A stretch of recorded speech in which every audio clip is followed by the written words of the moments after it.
कि जल बिना कुछ भी नहीं है और जल से ही कल है। तो मैं ये कहना चाहूँगी कि सबसे पहली बात तो मैं धन्यवाद दूंगी कि पिछले टाइम भी जब बीजेपी की सरकार थी तो ERCP के माध्यम से पानी लाने का काम राजस्थान में शुरुआत का पहला कदम बीजेपी की सरकार ने उठाया, तो मैं उसके लिए बहुत धन्यवाद दूंगी। और वर्तमान में ERCP के ही लिए MOU करने का काम भी बीजेपी की सरकार ने किया, इसलिए आपका बहुत बहुत धन्यवाद।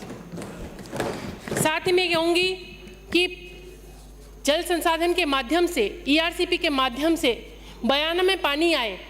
बयाना विधानसभा भरतपुर जिले में सबसे पहला बेनिफिशियरी है और उसका ध्यान आपको करना होगा।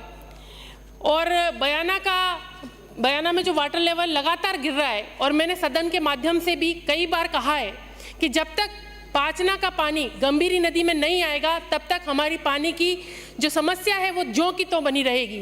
तो मेरा निवेदन है मंत्री जी से कि बयाना में पानी की वाटर लेवल को बढ़ाने के लिए इस नदी का 12 महीने बहना बहुत ज़रूरी है। पाचना में गंभीरी नदी का पानी आना बहुत ज़रूरी है।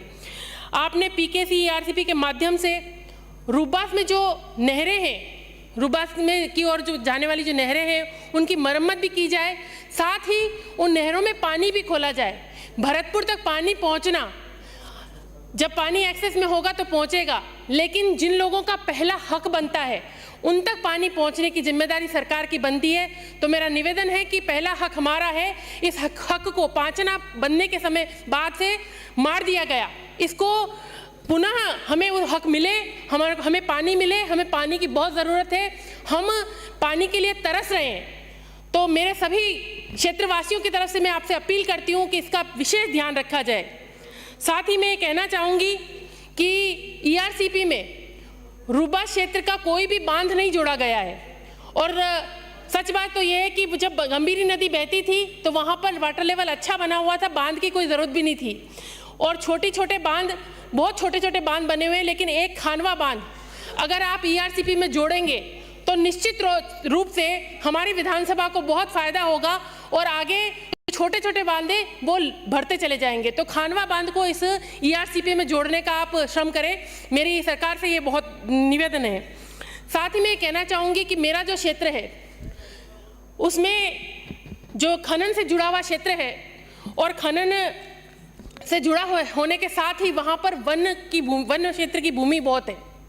हम विकास की कहीं भी बात करते हैं तो हमारी सड़कें अटक जाती हैं, विकास की कहीं भी बात करते हैं तो वन्य क्षेत्र होने के कारण से बांध भी नहीं बन पा रहे हैं। तो मैं ये कहना चाहूँगी कि हमारे यहाँ की जो खनन वाला क्षेत्र है उसको रिवर्ट कर दिया जाए और छोटे छोटे पट्टे काटे जाए।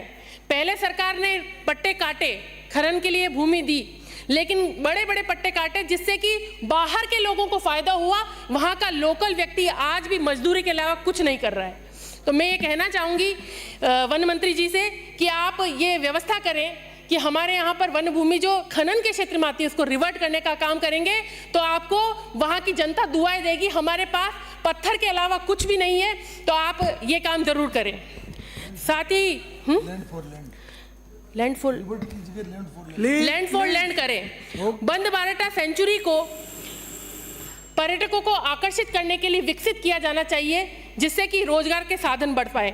बयाना विधानसभा क्षेत्र में वनपालों के जो पद हैं वो बहुत सारे रिक्त पड़े हैं जिससे कि वन्य क्षेत्र की रखवाली भी नहीं हो पाती। तो मेरा निवेदन है कि वनपालों की नियुक्ति की जाए और जिन अधिकारियों ने वन क्षेत्र से जुड़े अधिकारियों ने जो पौधों में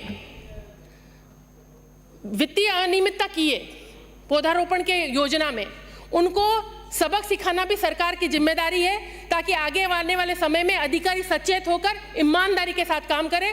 मेरा यही निवेदन है। धन्यवाद। जय भारत, जय राजस्थान।